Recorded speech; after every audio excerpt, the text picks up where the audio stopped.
and take it away, Marie. Okay, so thank you everyone for joining us today. My name is Marie Presti, and I am the president for 2024 for the Residential Real Estate Council for the New England region. I'd like to welcome you all today here to our monthly Meet the Masters, and we always like to have this be great content that's important to you, and we try to keep it to 30 minutes so that you get a lot of information in a short amount of time. I'd like to first introduce our leadership team, who I at least see on my screen, because I was having technical issues, so I'm calling in from my phone. But I see Christine McClellan, who is spearheading our technical side of it and recording. And she is our finance chair this year. I have Michelle Hagstrom, who is our president-elect.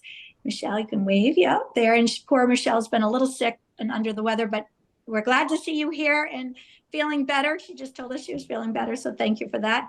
And I see Greg Hanner, and Greg, you can say hi real quick. And Greg is our membership chair this year. And I don't see anyone else. So Christine, was there? Corinne Geiger. Corinne Geiger. Okay, I don't see Corinne on my screen because I only see 6 people, but Corinne Geiger is our RVP.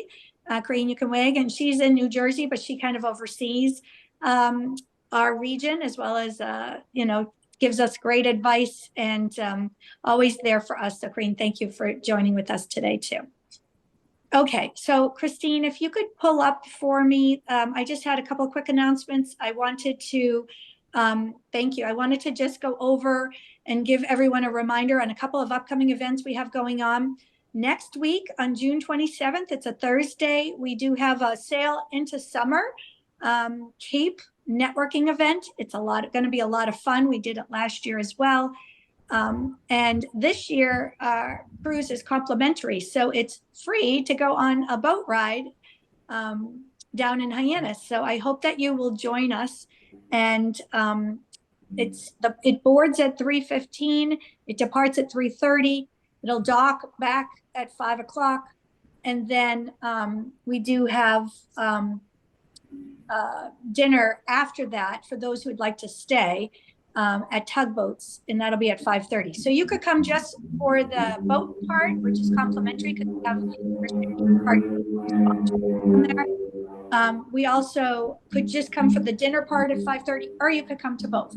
So we sent out a newsletter last week, and if you could, RSVP, you can't do it from here, but we've pulled up the newsletter, so you can click on that and register for that. Okay, we could scroll down. Also, we have our boot camp coming up August 6th, and that is on a Tuesday, and it's from 9 to 3:30. It's in Portsmouth, New Hampshire at the venue. We did this last year as well, and we had quite a lot of us there. It's limited to 125, and RRC New England, we're almost 1,000 members. So the first 125 who sign up gets to come. We hope that you'll join us. It's sharing the best of the best, and we have a lot of great topics we're going to be talking about and sharing with each other. So that's called our boot camp. And if you are coming to that, we did block out some rooms, and we'll have a networking event the night before from 5 to 7 at the hotel.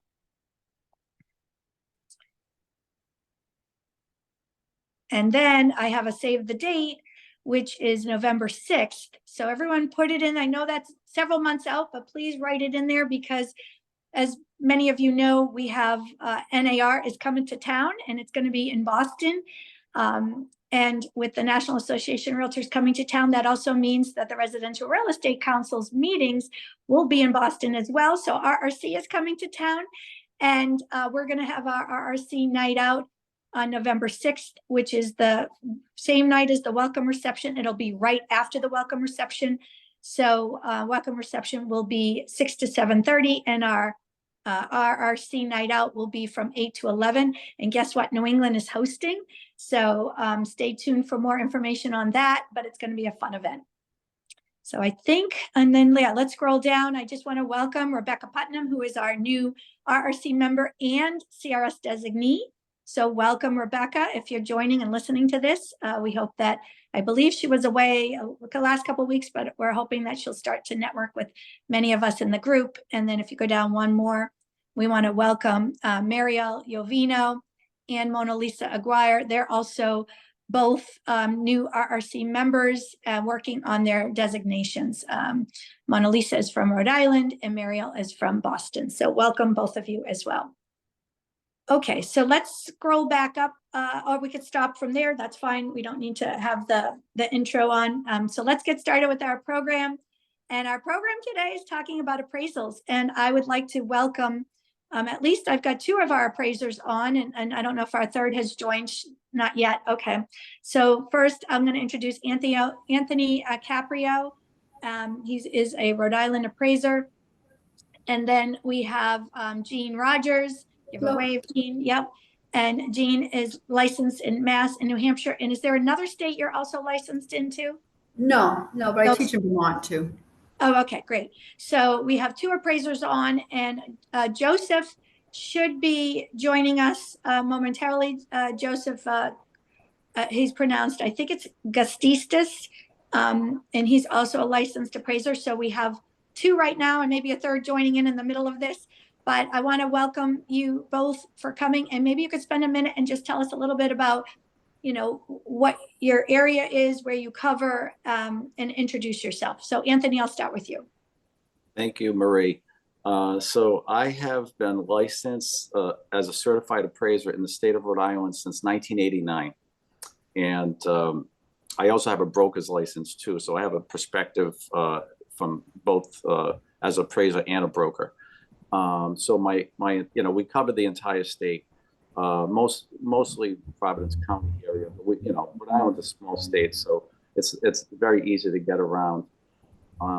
So when you've been appraising this long, you kind of know the areas. Somebody could just call you and give you a street address and you know it. So I feel confident, that I know the areas really well in Rhode Island. And I can talk, about value. But I've seen ups and downs in the real estate business and changes in the appraisal process over the years. And I'm sure that's what you're touching on today, some of those things. And I'm free to talk about that. Great. Thank you so much. 1989. Oh my goodness. But you look much younger than maybe you really are. That's great. Thank you for joining us. Okay, go ahead, Jean.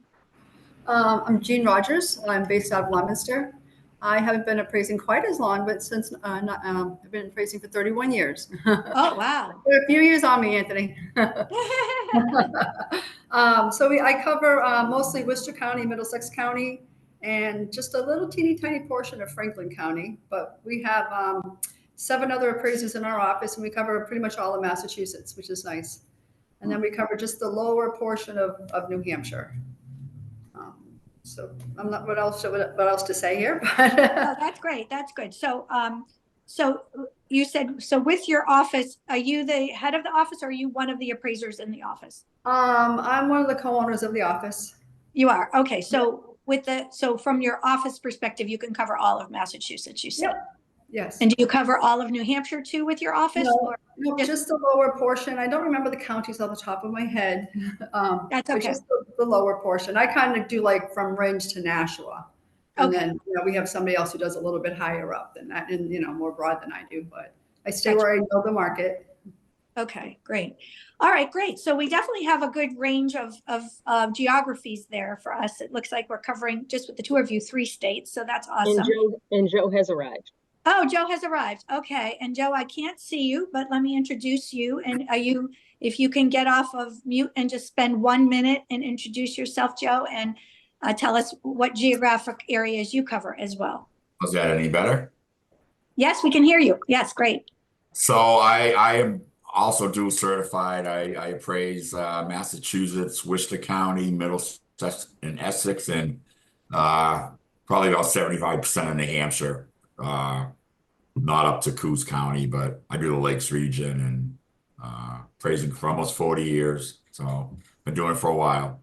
Wow. So between the 3 of you, we have, it looks like, well over almost 100 years of experience. My goodness. So that is great. So thank you so much, the 3 of you, for joining us. So let me start with, I guess my first question is really about the guidelines, and maybe in the recent, last year or so, what have you seen as changes that you think are important for realtors to know about? We don't have to get into the nitty gritty, but if you want to mention one or two things that you think realtors need to know as to what the guidelines and what changes have taken place, that'd be great. I'll start with you, Anthony. One of the one of the recent guidelines that there's something called ANSI, which is American National Standard Institute. They're a nonprofit watchdog for conformity in the business. And so basically when you walk into a single family and a condo now, anything less than 7 feet, like a ceiling that's less than 7 feet tall in a condo or a house has to be documented, and it can't be included in square footage. It doesn't mean that the property is not going to appraise out, but it basically means that it's going to be recalculated in a different way. So what does this mean to a realtor? Could it mean something? I guess the gathering of this information, and down the road, they could use it in the sale of these loans down the road, because, less than 7 feet on a ceiling could be a problem. So that's one thing, because you may see the appraiser take out a tape measure and measure the ceiling now and say, why are they doing that? But that's one of the requirements now that wasn't there like a year ago. Okay, good to know. Jean, do you have anything you want to add to that? Yeah, I'll piggyback off of that. With the ANSI standards, the measuring of your distance, like your exterior of your home, if your house was, say, 28 feet and 2 inches, we would round it down to 28, but now we round to the nearest tenth of a foot. So in this case, it would probably be 28 and 2 inches-ish. It really has made our life a little harder, because as we measure a house, we're going to measure, say, 28 and 2 inches, and the town's going to have all of our comparables at 28 feet, not the 2 inches. So it really does skew the comparables gross living area. That's a challenge that we have, especially like in some condos. We have to measure a townhouse exterior, but if you do like a garden style, you measure the interior. So it just messes all of the standards up as far as consistency going forward. Does that make sense? Yes, and did that take place just recently? That's part of the ANSI standards. It started a year and a half ago-ish, something like that. Okay. Yeah. That's interesting. Okay, great. And Joe, do you have anything you want to add? No, I think that's been the biggest change in our industry over the last year.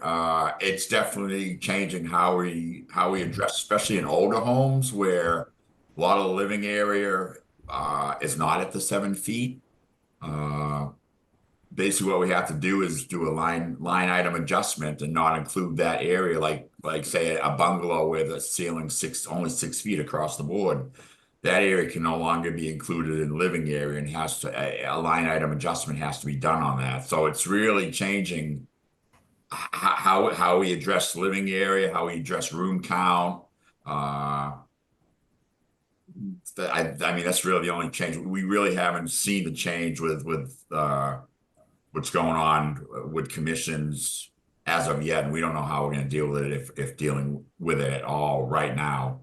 Actually, that was going to be my very next question is, Yeah. The three of you probably know that NAR has a national settlement.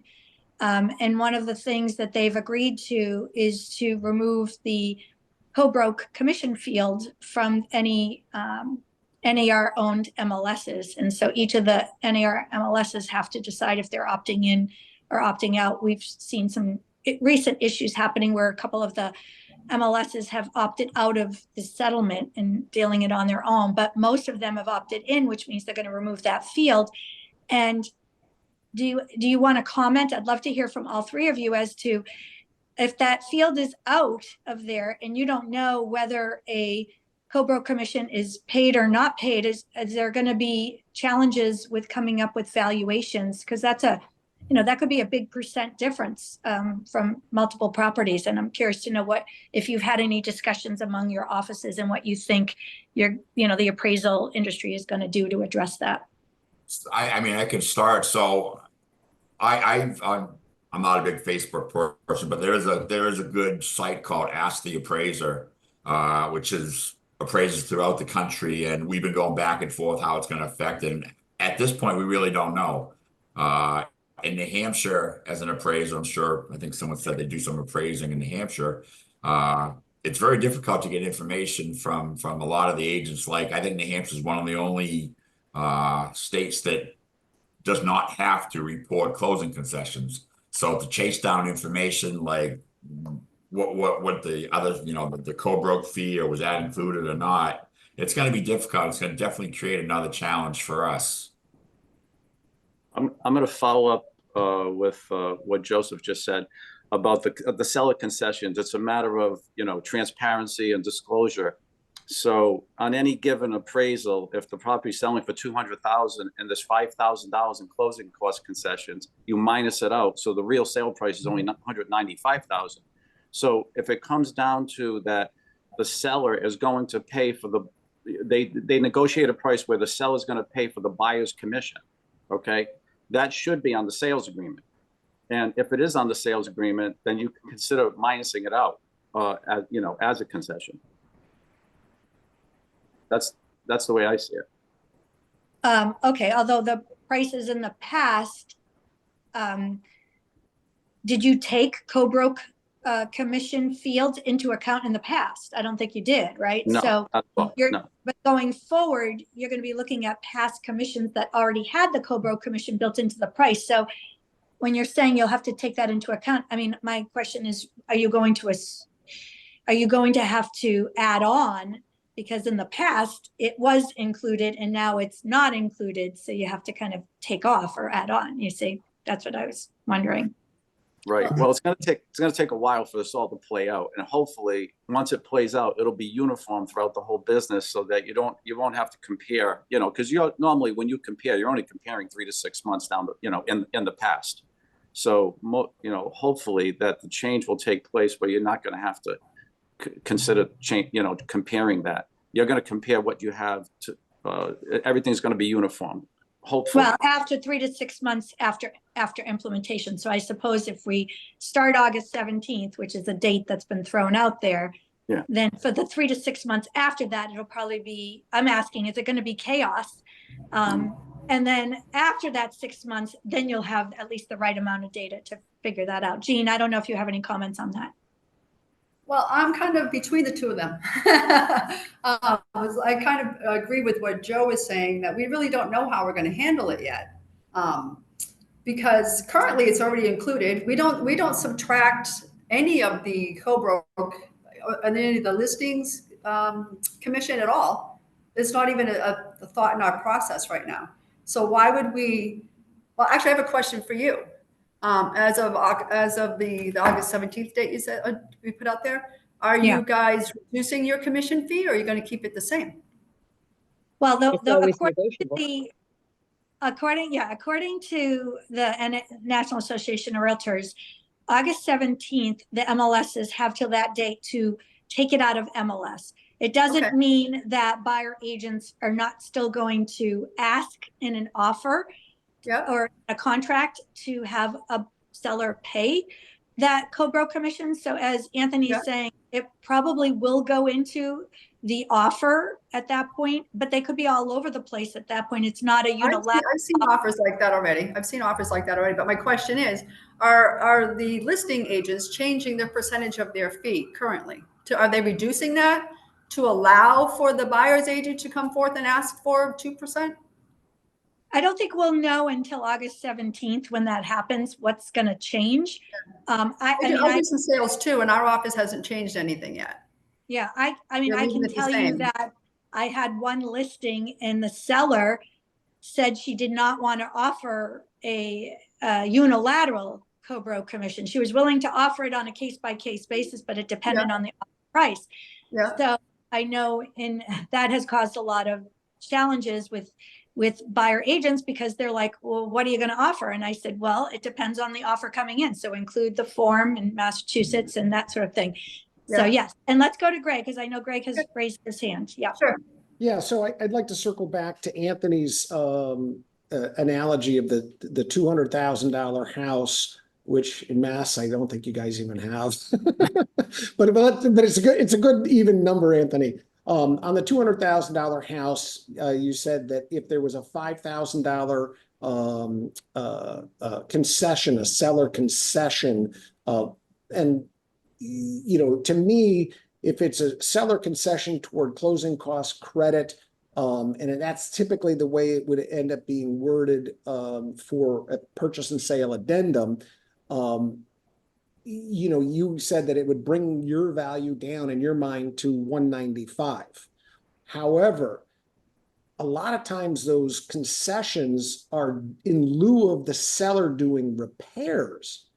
And that, so now all they did was they gave that concession, but that $5,000 was not money reducing the value. The buyer is just going to do the repairs post closing. So when that scenario happens, why wouldn't the value still be 200,000 with the repairs being done by the buyer? Well, the requirement of the government form that we use requires that we minus it out. Okay. And in logic, I mean, if you think about it, if you were selling a house and if you were selling a let's say $500,000 house now, and it had $50,000 worth of furniture. Okay. That's you can't, that's not real value. That's right. Personal value. Okay. So they basically look at seller's closing costs, the seller giving back the buyer X amount of dollars towards their, closing cost on their loan. They look at that as real dollars, not personal property. Obviously it's real dollars going into the buyer's pocket from the seller. And we're required to minus that out. So as far as going forward on the buyer's broker, most of the time this is all worked out anyway, and these seller concessions all kind of work out. I don't think they really affect the value all that much, $3,000 to $5,000 here or there.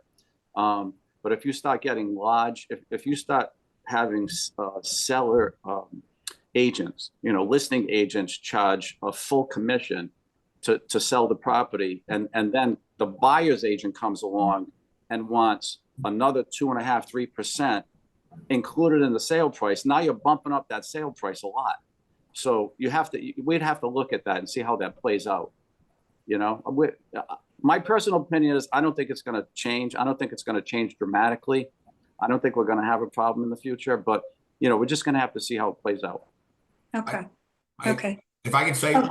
I also think that so when we do the appraisal, right, we compare the subject properties with other comparables. So as long as the comparables we utilize have the same, the buyer broker fees or whatever they're included or they pay, but it's going to be our job to somehow try to find out what was what, whether or not they were included, whether or not it's really not considered a concession, but it's something that we're going to have to research and try to get the data from the agents that are involved with the sales, both sides.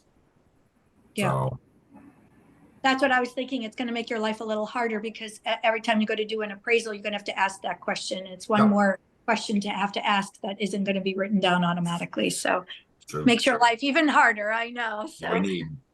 So let me ask you this then, and I want to ask all three of you this question is, you have a lot of realtors who are listening to this Zoom and a lot of top producers who do a lot of transactions.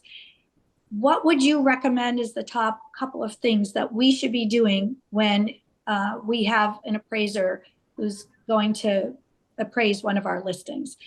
Are there a few things that you like regularly from us that we can make the process easier and also make it so that we get to the closing table?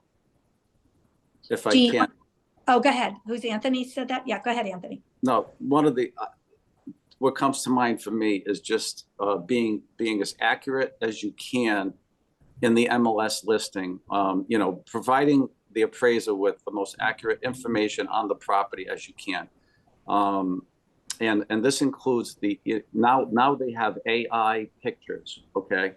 And you may see a house that looks beautiful, and it's really not. It may be a rundown house, and they have these pictures that show, a beautiful lawn and renovated improvements. And in the comments for the MLS from the realtor, it's not mentioning AI. because so what you're seeing, you think, you're looking for comparables to compare your property to your appraised property, and you're looking at these beautiful pictures. They may not even exist. So I think AI is becoming a problem, and it has to be disclosed when you list the property. It has to be disclosed in bold print that these are AI photos. So that to me is an important thing. Okay, that's great. Yeah, I agree with that. I mean, I review a lot of the seller concessions, the seller disclosures, which a lot of times will go in detail on what the improvements have been done. I mean, all the comps we have, I probably get in maybe 10, 15, 20% of the sales that I utilize. So the review of the pictures in MLS is very important to us, because that's how we base our adjustments on, and the condition so Anthony, that's a very good point on or they do like stage housing, stage furniture, to cover up maybe some deficiencies but that's a good point, Anthony.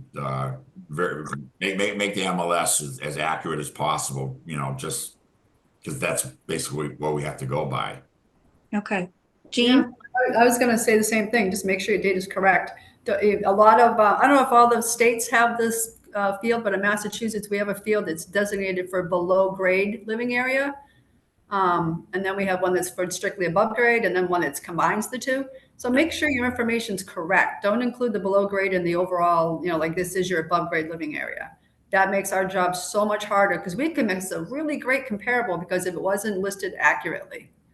And descriptions of your property, make sure that, as I'm not sure about how Anthony and Joe think about this, but if I see a property that doesn't have a kitchen photo or a bathroom photo, to me, they haven't been updated. They're not worth putting in your listing. So why would I think it's any nicer than it really is? So include all of your rooms to really help the appraiser get an idea of because, every sale you have is a comparable for something else. And that just helps us with all of our data to make sure we're accurate going across the board, that, it's good condition, it's average condition, whatever. Those are important things to the appraiser. Now, do you like us to be there during the appraisal time? Or do you? I prefer that. Because then I have questions. I can get them answered right then and there. Otherwise, it's a text or an email. Maybe it's not, you don't have to be there, but it's just nicer to have the agent there to ask questions to. I see Michelle quite a bit, and she's always there. We talk, we have questions, and it helps me get to know the realtor too. And I think that relationship is really important to have with the appraiser. Because then I get a lot of phone calls from agents like, hey, I have a problem with this property. I got to list this property. I'm having problems with comps. Can you help me with that? If I don't have a relationship with you, Marie, I may not be as willing to have that. You know what I mean? Like, you're taking up my time and I'm really busy. And I don't want to be like that either, because it takes a village to close a property and we're just a tiny part of that. So anyway, that's my 2 cents. Jean, that's a really good point that you just made, because I recall having calls from appraisers on a property that has been 6 months, 12 months back, and they're asking me about that property, a detail. So to be able to help for something that's not on the table right this second, they're needing help. We should be there to be able to answer that follow-up question, and it's for somebody else's appraisal. So wouldn't you want that same courtesy extended to you when we need it? I think you just brought up a great point. Anthony, go ahead. No, what Jean just said, and Joseph as well, the communication should be there. Everything should be transparent. I mean, you're going in inspecting a property, yet if the realtor should be there handing you information. If some appraisers don't want to take comparable information, give it to me. Well, I'm going to take a look at it anyway. Everything's public information, so maybe they have a comparable that's not in the MLS. Who knows? But and maybe I'll use some of it, maybe I won't use some of it. And if I can't use any of it, I will have a discussion sometimes with the realtor saying, this is not working. So you do the best you can to try to work it out. But at the end of the day, you try to be as transparent as possible, and talk about the property, talk about the positives and the negatives. Yeah, I agree. Very, very few agents give comparables, but when we do get them, I'm more than happy to look at them. I may or may not use them. And as far as meeting with agents, I like meeting with agents. I like chatting with agents, getting their opinion. You know, everybody asks what's going on in the market, and I don't know. I start every appraisal at X and add 50,000. The market's that crazy. It's just, you know, up in New Hampshire, there's just such an influx of money coming from Mass and Connecticut, where people are paying 50, 75,000, $100,000 over market, and it's really hard to justify. You know, so if an agent brings me comps, I'll definitely look at them. Will I use them? It all depends if they're good sales or not. Yeah, it helps us get inside the appraisers, the agent's head too, when they're listing the property, if they give us a copy of their CMA. Because sometimes I've looked at, to be honest, I've looked at things going, how did they arrive at this value, whether it's high or low? And sometimes in between, I just go, I don't know how they arrived at this value. And then they show me their comps and they used all colonials for a ranch. And that doesn't always work out. And sometimes it's the opposite. They just give us all this random stuff and it's sales on the other side of town and they ignore the ones right next door or the next street over. So it just kind of helps us get inside their head where they listed it from. And we all know that the listing price comes from the homeowner anyway. So the agent is a wealth of information, because an agent that specializes in one general area will know those comparables inside and out, because they probably have been in every single one of them. Where we are looking at the pictures from the MLS, but the agent, that local agent, will probably know those properties better than anyone, and you can have that conversation with them. Great. How about, Joe, did you have something left? I've got No, one- oh, I'm sorry. Go ahead. Oh, I was just going to toss out that, what do you guys think about the multiple offer situation? I've had appraisers ask me, were there multiple offers? I think it's in the best interest to let you all know they're not a closed sale, but if I've got 4 offers, here's what they were, you know, So, collectively, frankly, the price, the purchase price between arm's length transaction, that is the current market value. It needs to be substantiated by prior sales, but that piece of information, do you find that helpful? so I do. if I could, we're in the process. My son's in the process of buying a house, first time home buyer, and we must have lost out probably 10 houses being outbid on. I mean, not 5. His bid was usually above market, and then they were well outbid on those offers. So if I had $1 every time an agent said there were 6 offers, 10 offers, 12 offers, especially over the last 2 years, it's everything. So we know how crazy, I mean, how little inventory there is, and the bidding wars and the sale, you know, the sales above list price. So, you know, we're pretty knowledgeable and just the ridiculousness of this market. It's probably, I'm doing it 40 years and it's the hardest market I've ever appraised. And even when all the foreclosures were going, because you just, it's very hard to justify people paying what they're paying for houses, no matter what market you're in. It's crazy. I think it's important for us to know how many offers you have over asking, and this is why, or even how many offers you have, period. I did a house in Fitchburg. The guy had 100 showings. He had 1 offer, and the 1 offer was well over asking. I don't understand that. You have 100 people looking at this house and only 1 person wanted to buy it. So that tells me something. But then again, if you have 100 people looking at the house and you got 20 offers on it and all 20 above asking, that's telling you another story. So I think it's important that we know how many, or, you don't have to say I had 20 offers. I had, several offers, or, whatever. And this is what they range. That's important information for us. Plus, it also helps the bank understand if either one of you do FHA, FHA actually will send you a letter, because one of it happened to one of my people in my office. The property was listed for, I don't know, remember what it was, we'll say 200, and it sold for 225, and you didn't talk about why it sold for more than list. So our appraiser got a letter on that. So he always asks now how many offers, and then he gets a little write-up, for the agent XYZ. But it also helps everybody understand that the property was listed, had a lot of activity, had a lot of offers. So it makes sense that it's going over asking. Yeah. Great. Does anyone have any other questions? I know we're past our time. Well, listen, I want to thank the 3 of you so much for your time. I know it's valuable.